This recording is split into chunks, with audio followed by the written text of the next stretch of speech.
As the U.S. markets are currently closed on this Thursday, November 6, 2025, we have the final closing figures for Nuburu, ticker symbol BURU. The stock finished yesterday's session, November 5th, at 29.06 cents per share. This was a marginal gain of just over 0.20%, or 0.06 of a cent. But what's really telling is the volume. An absolutely massive 40.21 million shares changed hands.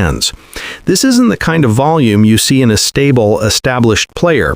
This is the sign of intense, frantic speculation in a name that is trading just pennies above its 52-week low of about 12 cents. Now, many investors see a stock price like 29 cents, and the expectation immediately kicks in. The narrative is that this must be a ground floor opportunity.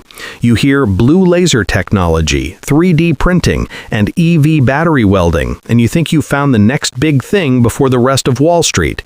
You picture getting in early, maybe through your SoFi Invest or Robinhood app, and riding it all the way up. The reality of Nuburu, however, is not a story of explosive growth. It's a story of survival, a high-stakes pivot, and financials that are, to put it mildly, terrifying. The massive volume we just saw isn't long-term believers building a position in their Fidelity brokerage account. It's day traders playing a high-risk game of hot potato. Let's just get the most jarring numbers out of the way, because this is what separates the narrative from the balance sheet. According to the company's most recent public filings, its cash position was dangerously low, at one point reported at just over $111,000.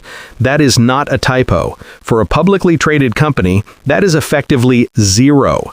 Its trailing 12-month revenue was reported at less than $10,000.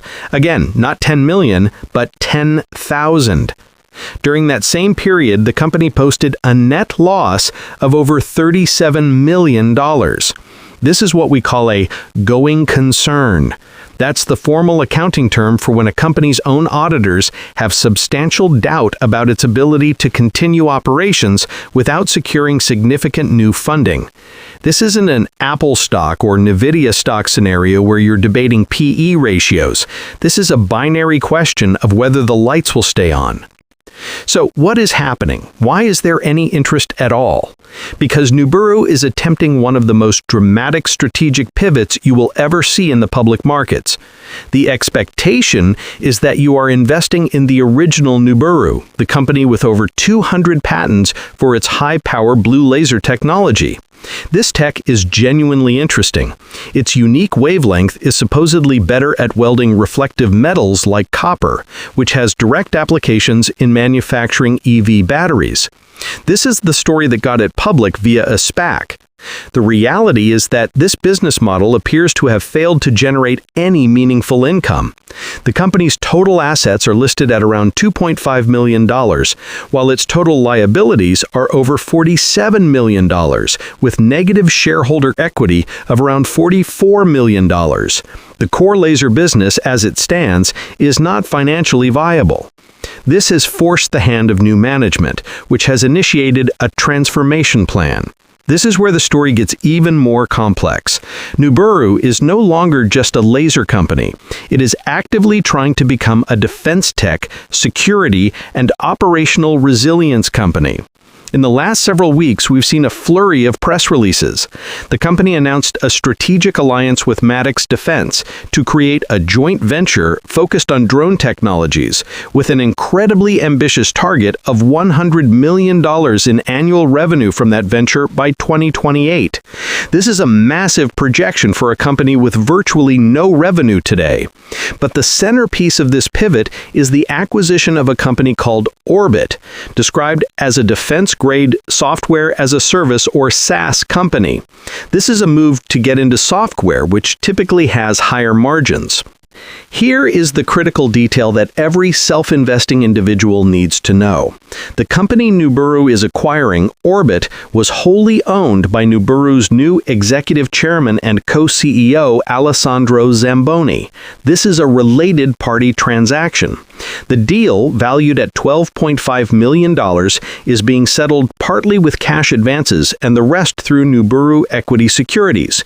In essence, the new leadership is using Nuburu's public stock as a currency to acquire their own private asset, folding it into the public entity.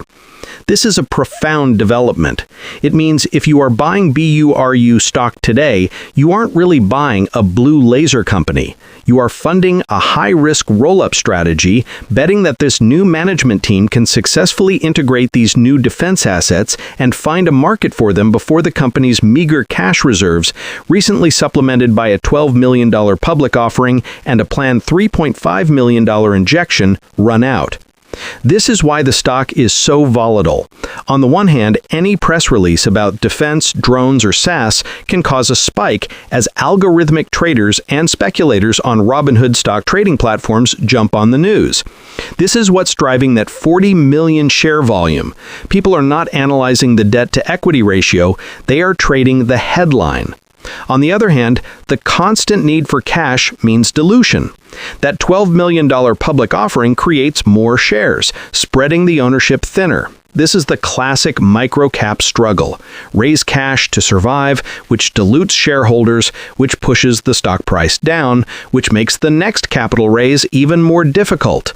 This is the opposite of a stable investment for a retirement account. You wouldn't put this in a Schwab Intelligent Portfolios automated account and walk away.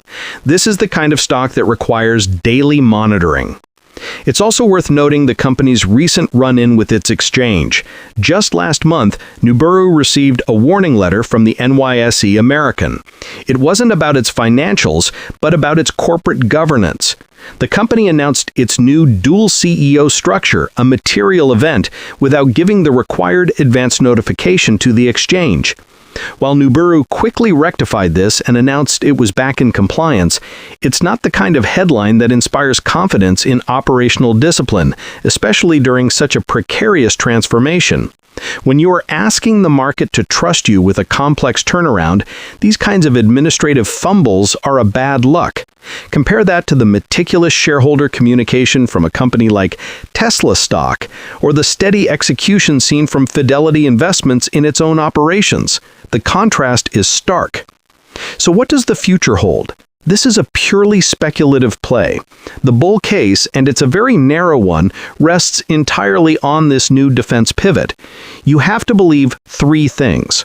First, that the drone joint venture and the Orbit SaaS platform are legitimate, high-growth businesses. Second, that the new management team can execute this plan flawlessly, integrating these new assets while keeping costs under control. And third, that they can continue to raise capital to fund this transformation without diluting the stock to zero. If they succeed, the upside could be significant because you're in at a market cap of only $38 million. But the risks are astronomical. The far more likely scenario is that the cash burn continues, the new ventures fail to generate revenue quickly enough, and the company is forced into more and more toxic financing deals, or ultimately delisting and bankruptcy. This is not an investment in the traditional sense.